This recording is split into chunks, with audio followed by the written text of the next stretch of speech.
Mazmur 121 ayat 1 sampai 8. Kita membacakannya secara responsorial. Saya membacakan di ayat yang pertama, Bapak Ibu membaca di ayat yang berikutnya. Mazmur 121 ayat 1 sampai 8. Tuhan penjaga Israel, nyanyi ziarah. Aku melayangkan mataku ke gunung-gunung. Dari manakah akan datang pertolonganku?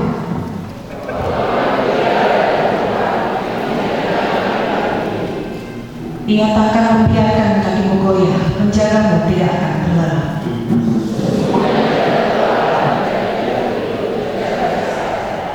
Tuhanlah penjagamu, Tuhanlah naunganmu di sebelah tangan kananmu.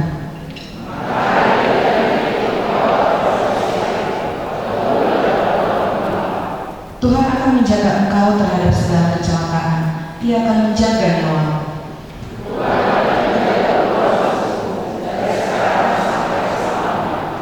Tuhan akan menjaga engkau terhadap segala kecelakaan. Ia akan menjaga nyawamu. Ya Bapak Ibu, kita memiliki Tuhan yang sungguh besar, Tuhan yang sungguh dahsyat. Amin Bapak Ibu. Ya, silakan balik berdiri, kita mau memuji-muji Tuhan. Namun sebelumnya, disapa dulu kiri kanannya, coba diri dulu. Berikan salam yang manis, shalom. Kita memiliki Allah yang luar biasa, Allah yang dahsyat, Allah yang melampaui segala akal dan pikiran kita. Dengan bersuka cita, kita mengatakan Tuhan Raja Bapa yang memiliki hidup kita dan menciptakan. Dia segala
Kami hanya mau berserah ke dalam tangan pengasihan-Mu. Karena kami percaya Tuhan, Engkau sanggup melakukan apapun di dalam hidup kami. Tantangan pergumulan boleh ada, tapi biarlah kiranya itu tidak membuat kami jatuh ke dalam dosa. Tapi biarlah kiranya segalanya Tuhan, kami hanya mau berharap kepada-Mu. Kami hanya mau berjalan bersama dengan Tuhan, melewati suka dan duka di dalam kehidupan kami. Tuhan yang berdaulat atas hidup kami. Kami hanya mau memuji, menyembah-Mu di dalam roh dan kebenaran. Engkau satu-satunya penyelamat kami. Engkau satu-satunya Tuhan kehidupan kami. Bertahtalah Tuhan di dalam setiap hidup kami. Sampaikan kami kepada maksud dan tujuan Tuhan di dalam penciptaan kami. Kami boleh merasakan hadirat Tuhan. Kami boleh merasakan kasih setia Tuhan bagi kami. Tuhan Yesus.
Damai sejahtera Allah Bapa yang melampaui akal dan pikiran manusia, itulah kiranya yang memelihara hati Bapak Ibu dan saudara sekalian di dalam Yesus Kristus Tuhan kita.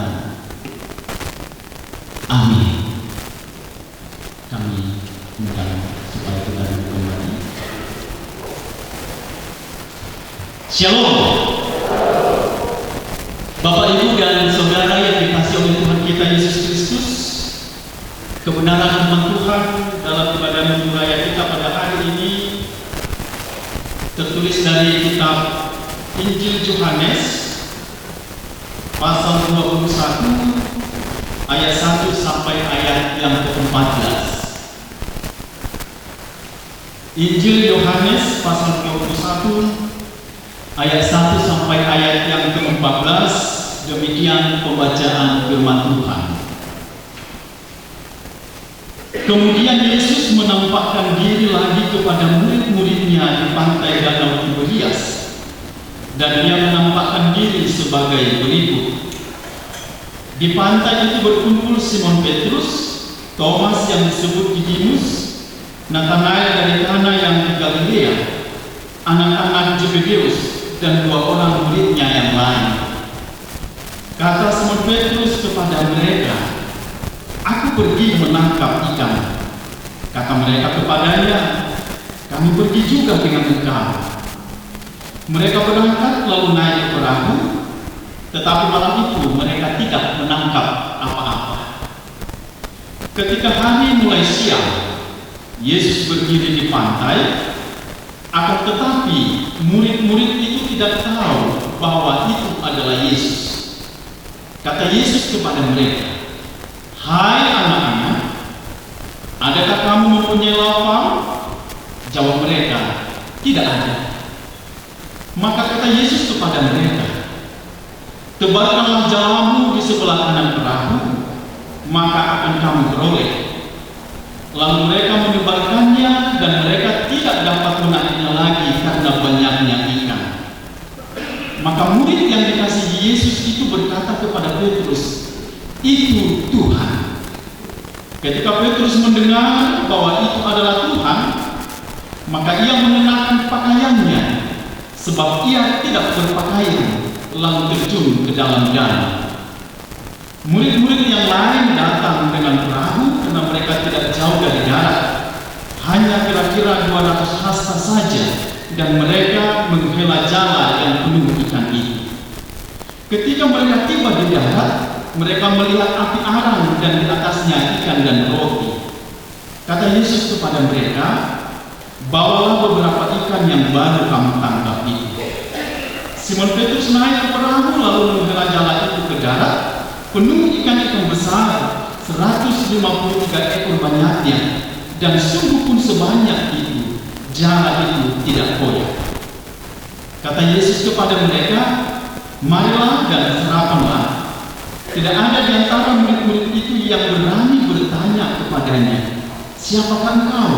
Sebab mereka tahu bahwa ia adalah Tuhan.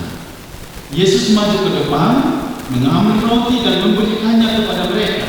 Demikian juga ikan itu. Itulah ketiga kalinya Yesus menampakkan diri kepada murid-muridnya sesudah ia bangkit dari antara orang mati. Sampai di situ pembacaan firman Tuhan. Bapak, Ibu, dan saudara yang dikasihi oleh Tuhan kita Yesus Kristus, ada dua buku yang saya baca yang menggelitik hati saya secara pribadi. Yang pertama, buku itu adalah ciptaan orang Indonesia. Dia berikan judul buku itu The Silence of God, atau Keheningan Tuhan.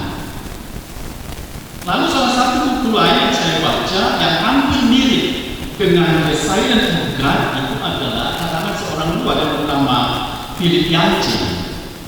Dia memberikan judul bukunya Disappointment of God, atau kekecewaan kepada Allah. Kedua buku ini hampir mirip, Bapak, Ibu, dan saudara yang dikasihi dalam Kristus. Miripnya di mana? Kedua pengarang mencoba melihat fakta di lapangan bahwa ada banyak orang yang kecewa kepada Tuhan, banyak orang yang menyimpulkan bahwa Tuhan tidak berpihak pada dirinya atas situasi dan kondisi yang dialaminya. Ada orang yang mengatakan bahwa Tuhan itu sedang diam, atau Tuhan itu sedang tidak berbuat apa-apa, atau Tuhan itu sedang tidak berkarya dalam penderitaan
Dalam pergumulan kita hari ini, dalam sakit yang kita alami, dalam persoalan apapun yang kita alami, orang percaya harus tetap beriman dan berkata bahwa rancangan Tuhan itu yang terindah dalam kehidupan kita. Allah bekerja dalam situasi dan pergumulan yang kita alami hari ini. Amin. Sehingga kita tidak perlu berputus asa Bapak ini atas kondisi apapun yang kita alami hari ini. Baik suka dan duka, kita yakin dan percaya bahwa itu sebagai caranya Tuhan untuk menyatakan kebaikan dan kemahakuasaannya kepada kita berbagi lepas berbagi. Hari ini kita mau belajar tentang kebenaran firman Tuhan. LI memberi judul Yesus menampakkan diri kepada murid-muridnya di pantai Danau Tiberias. Oleh Pak Pendeta saya dikasih tema, itu Tuhan. Bagaimana kita mengekspresikan iman kita? Bagaimana kita menyatakan kebaikan Tuhan? Bagaimana kita tetap setia berkata bahwa itu Tuhan dalam penderitaan, dalam sakit, dalam kekecewaan yang kita alami hari ini? Bagaimana kita tetap menyatakan bahwa ada Tuhan, bahwa itu Tuhan sedang memanggil, sedang menunggu, sedang menyediakan yang terbaik bagi kita? Tentu Bapak Ibu, ini sesuatu yang sulit. Kalau kita menikmati hal-hal yang baik saja, sehat-sehat saja, semuanya lancar-lancar saja, saya yakin dan percaya kita akan mudah bersyukur, melipat tangan dan berdoa dan bernyanyi kepada Tuhan, dan kita katakan bahwa Tuhan itu luar biasa dan ajaib dalam hidup. Namun di mana ketika terjadi yang sebaliknya, ketika suami mengecewakan kita, ketika istri mengecewakan kita, ketika teman-teman sepekerja kita mengecewakan kita, bahkan mungkin orang-orang yang kita percaya tiba-tiba meninggalkan kita, maukah kita berkata, mengekspresikan iman kita, itu Tuhan ada bersama dengan kita. Kita lihat di sini Bapak Ibu penampakan Yesus yang ketiga kalinya diceritakan dalam narasi kitab Yohanes. Maka ada dua poin yang saya tawarkan kepada kita Bapak Ibu melalui bentuk kebenaran firman Tuhan pada minggu ini. Yang pertama, kehadiran Tuhan dalam kegagalan dan ketidaktaatan kita. Bahwa Tuhan itu hadir dalam setiap kegagalan yang kita alami, bahkan dalam ketidaktaatan kita sekalipun. Kita mau lihat dari teks ini, dari kebenaran firman Tuhan. Kemudian Yesus menampakkan diri lagi kepada murid-muridnya di pantai Danau Tiberias, dan dia menampakkan diri sebagai berikut. Di pantai itu berkumpul Simon Petrus, Thomas yang disebut Didimus, Nathanael dari Kana yang di Galilea, anak-anak Zebedeus dan dua orang muridnya yang lain. Ayat 3. Kata Simon Petrus kepada mereka, "Aku pergi menangkap ikan." Bapak Ibu dan Saudara terkasih dalam Kristus Yesus,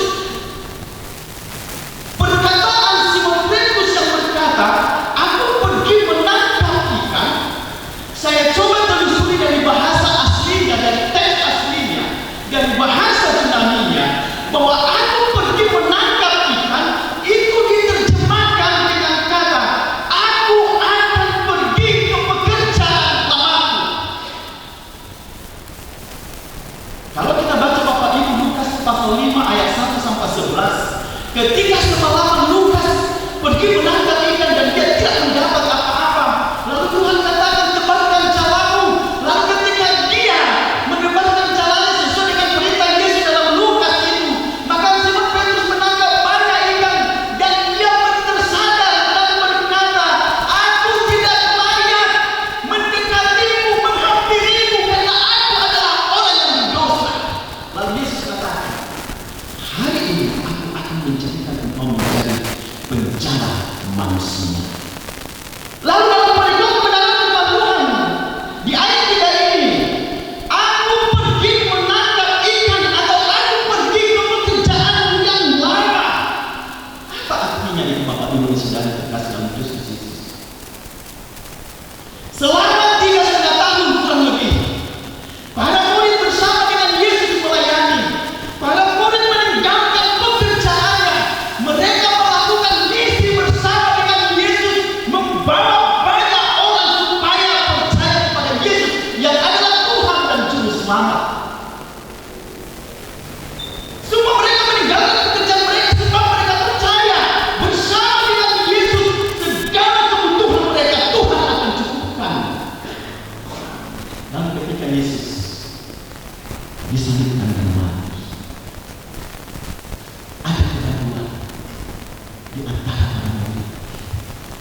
Mereka kehilangan sosok yang mengayomi mereka. Mereka kehilangan sosok yang menggembalakan mereka. Mereka merasa kehilangan karena mereka tidak percaya bahwa Yesus berkata kepada mereka, Dia akan tetap menyertai mereka. Bahkan Yesus katakan, Dia akan bangkit pada hari ketiga dari kematian.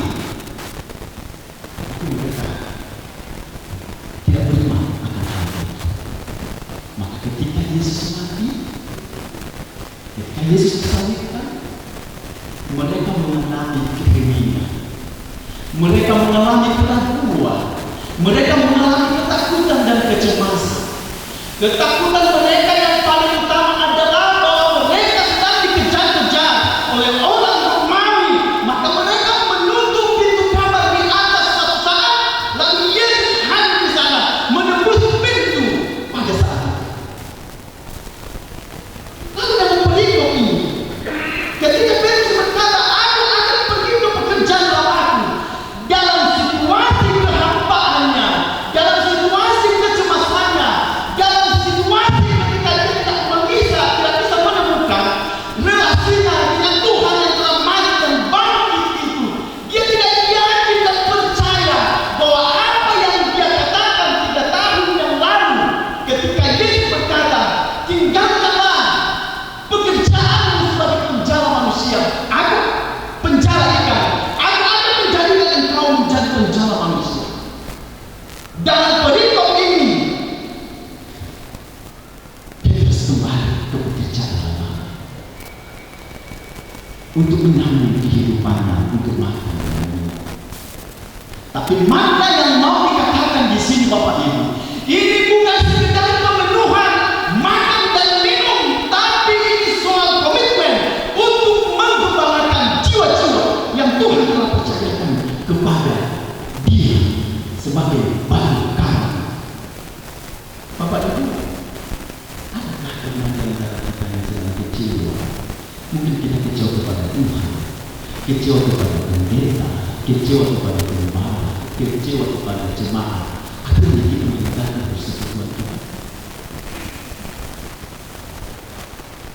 Adakah di antara kita? Atau adakah di antara kita yang terus memelihara kekecewaan? Datang beribadah, datang ibadah.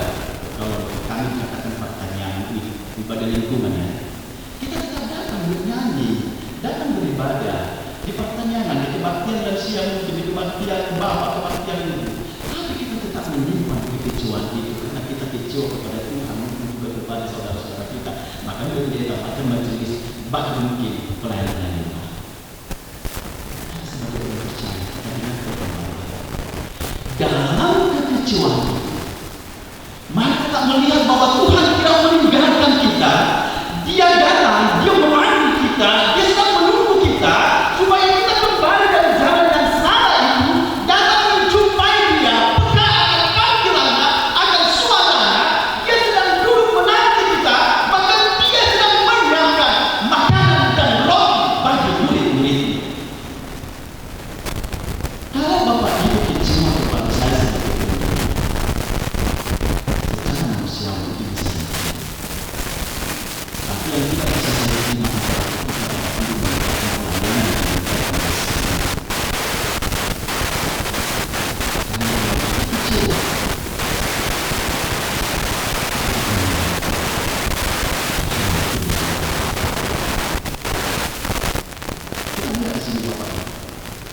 apa yang terjadi ketika Petrus meninggalkan perjalanannya. Dia mengalami kegagalan.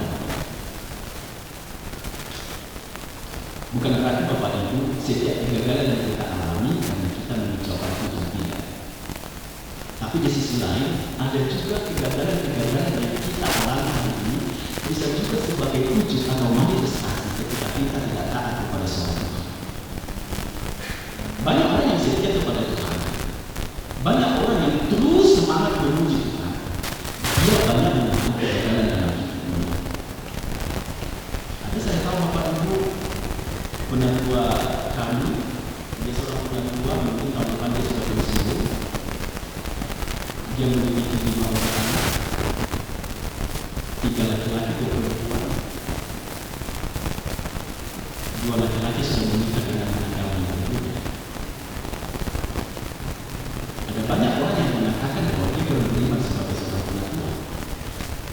Selama saya bersama dengan beliau melayani, dia begitu setia. Dia orang yang unik.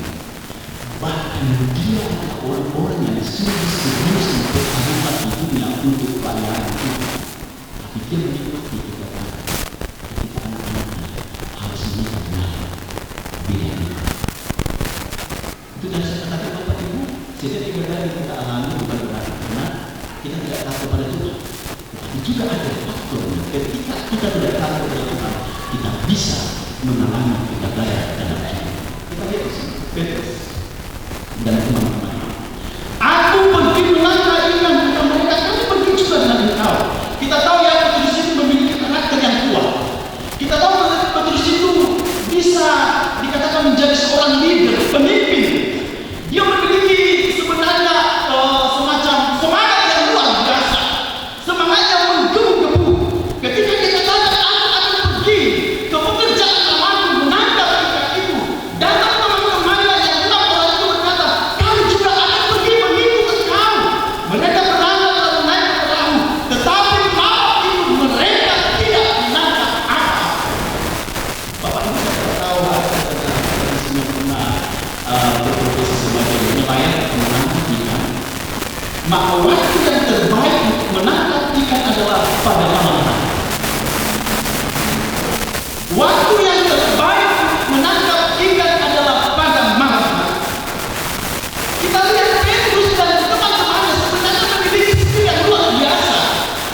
Mereka bisa membaca alam, cuaca, situasi dan kondisi tentang perairan danau Tiberias. Mereka sungguh tahu di mana tempat panjangnya ikan karena mereka adalah nelayan yang profesional. Skill mereka tentang menangkap ikan tidak diragukan lagi. Itu sebabnya mereka pergi menangkap ikan pada malam hari. Tapi apa hasilnya? Mereka tidak mendapatkan apa-apa, 1 ekor pun ikan mereka tidak dapat. Itu juga mendengarkan peristiwa di Lukas 5 ayat 1 sampai 11. Mereka juga menangkap ikan pada malam hari. Mereka tidak mendapatkan apa-apa. Mereka mengalami kegagalan. Tidak mendapatkan apa-apa. Hari ini Bapak Ibu dan Saudara yang terkasih dalam Kristus. Mungkin kita tidak mendapatkan apa-apa hari ini. Mungkin kita sedang mengalami kegagalan hari ini. Mari kita periksa relasi kita dengan Tuhan, hubungan kita dengan Tuhan. Atau jangan-jangan kegagalan atau ketidakadaan yang kita dapat hari ini itu karena hasil ketidaktaatan kita kepada Tuhan. Maka kita perlu mengoreksi relasi kita dengan Tuhan. Sekali lagi Bapak Ibu, jangan-jangan kegagalan yang kita dapat hari ini atau ketidakadaan yang kita peroleh itu adalah akibat dari relasi kita yang tidak baik dengan Tuhan, atau kita sedang mengabaikan perintah Tuhan dalam kehidupan kita. Kita harus setia melayani apapun pelayan kita di gereja ini, sebagai guru sekolah minggu, sebagai pemain musik misalnya, sebagai seorang leader misalnya, penerima tamu misalnya, apapun itu adalah pelayanan yang Tuhan percayakan kepada kita. Maka sekali-kali jangan tinggalkan sebagaimana Petrus meninggalkan pelayanan. Ada jemaat ibu dan jemaat penatua kami seorang ibu. Saya sudah pendetaannya ketiga lah di gereja ini Mas ya. Kami biasanya 5 tahun periode. Berarti ketika saya masuk itu dari 11 tahun lagi penatua. Ketika saya masuk ke gereja, pertama sekali saya datang berjumpa saya dan berkata, Pak Pendeta, nanti kalau Pak Pendeta membagi tugas, tolong saya jangan dibikin, malah dia tidak ada foto, membaca foto. Jangan saya bikin 2 siapaan. Cukup saya sebagai Bapak Pembelian, persembahan Kenapa saya bilang?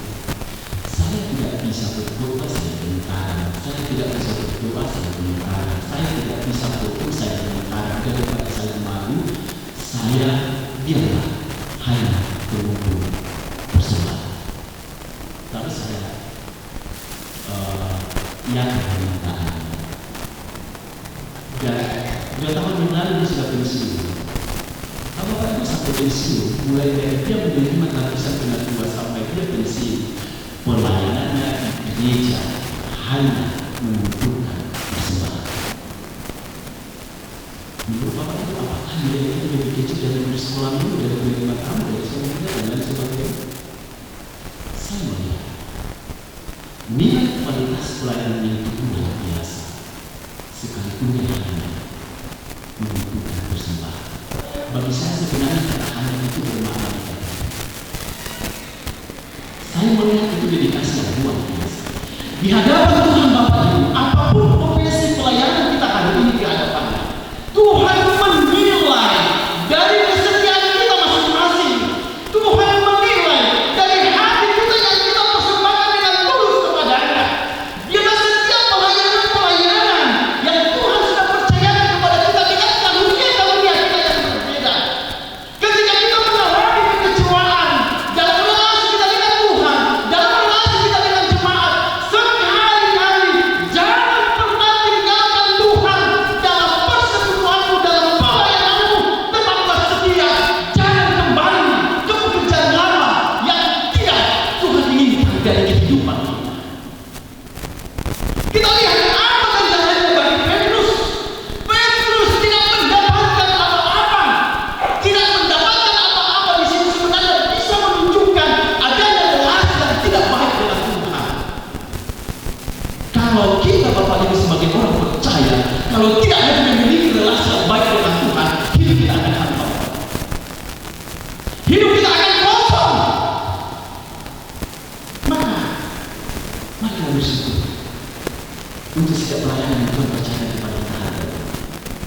Baik sebagai pemain musik sendiri dan sekolah minggu, sebagai apapun pelayanan yang kita kerjakan. Karena Tuhan melihat kita punya karunia dan talenta untuk setiap pelayanan yang Tuhan percayakan kepada kita. Kembali ke persoalan kita. Saya katakan tadi di poin pertama, kehadiran Tuhan dalam kegagalan kebiasaan tadi. Ketika Petrus datang kepada Tuhan dan teman-temannya, ketika mereka meninggalkan pekerjaan mereka, ketika mereka gagal menangkap ikan itu, apakah Tuhan berdiam diri? Apakah Tuhan tidak peduli? Apakah Tuhan tidak hadir? Jawabannya yang pasti adalah Tuhan memanggil dan hadir. Maka dalam perjalanan kita hari ini Bapak Ibu, bahkan dalam ketidaktaatan kita sekalipun, Tuhan Yesus sedang menunggu kita, memanggil kita supaya kita datang kepada Dia dan mengaku, aku tidak mendapatkan apa-apa. Sehingga poin yang kedua Bapak Ibu yang mau kita renungkan dari bentuk ini, ketaatan akan menghasilkan keberhasilan. Kita lihat di ayat 5. Kata Yesus kepada mereka, hai anak-anak, adakah kamu mempunyai lapar? Jawab mereka, yaitu murid-murid itu, tidak ada. Kata murid di sini Bapak Ibu bukan seperti hubungan antara seorang guru dan murid yang memiliki relasi yang baik atau memiliki relasi yang akrab, tidak.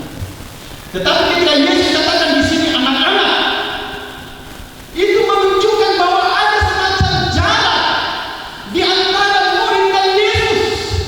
Ketika dia yang lima ini dikatakan anak-anak, kata Paios, itu menunjukkan umur dalam konteks orang Yahudi itu 7 tahun. Maka ketika Yesus katakan dalam ayat 5 ini anak-anak, itu sudah menggambarkan bahwa murid-murid itu sejajar dengan anak-anak yang berumur 7 tahun. Bapak Ibu, adakah di antara kita hari ini yang memiliki anak 7 tahun, 8 tahun? Pasti mereka tergantung kepada kita ya, masih tergantung. Sekalipun mungkin ada sebagian orang yang sudah memandikan anak-anaknya sejak balita ya, makan, pakai baju sendiri, malu sendiri. Tapi gambaran anak 7 tahun itu adalah menggambarkan dia masih butuh bimbingan yang luar biasa dari orang tua. Gambaran anak 7 tahun itu memberikan kepada kita bahwa dia belum bisa kita lepaskan seutuhnya. Pasti kita khawatir ketika kita membiarkan anak-anak kita jalan sendirian untuk menyeberangi jalan besar ini. Pasti kita akan khawatir. Itu sebab Yesus katakan, anak-anak, adakah kamu mempunyai tahu? Yesus mau katakan dalam usia murid-mudiknya yang sudah dewasa, dia katakan, dia gambarkan bahwa murid-mudiknya itu masih seperti anak-anak yang umur 7 tahun. Karena apa? Yesus sungguh tahu bahwa mereka benar-benar butuh bimbingan dari Sang Maha Guru, yaitu Yesus itu sendiri. Sebab di ayat 4 itu dikatakan mereka tidak tahu bahwa itu adalah Yesus. Itu alasannya Yesus katakan anak-anak. Mereka butuh bimbingan spiritual, bimbingan kerohanian. Jadi siapapun yang kita mencoba ini, jangan pernah merasa bahwa kita sudah lebih rohani daripada yang lain. Satu dengan yang lain, kita dengan yang lain, siapapun kita masih butuh bimbingan rohani. Kita masih butuh dikuatkan, ditopang dengan doa. Bahkan kita masih tetap butuh diberitakan kabar baik supaya keyakinan kita tetap teguh kepada Dia yang telah mati dan bangkit sebagai Juru Selamat. Saya Bapak Ibu sebagai pendeta, saya mengenal juga Tuhan. Saya tidak pernah merasa bahwa saya itu tetap mendengarkan firman Tuhan. Justru ketika saya duduk sebagai jemaat yang mendengarkan firman Tuhan, saya terus berusaha mendengarkannya sebaik mungkin. Karena apa? Saya rindu tetap dibekali, dituntun supaya kerohanian saya semakin bertumbuh di dalam Tuhan. Saya tidak pernah merasa remeh dengan ibadah sekalipun siapapun beribadah. Orang yang tidak belajar teologi sekalipun, sintuah sekalipun, saya tetap menikmati khotbah-khotbah yang disampaikan. Karena apa? Karena juga Tuhan memakai dia untuk memperlengkapi saya sebagai anak-anak yang butuh bimbingan rohani.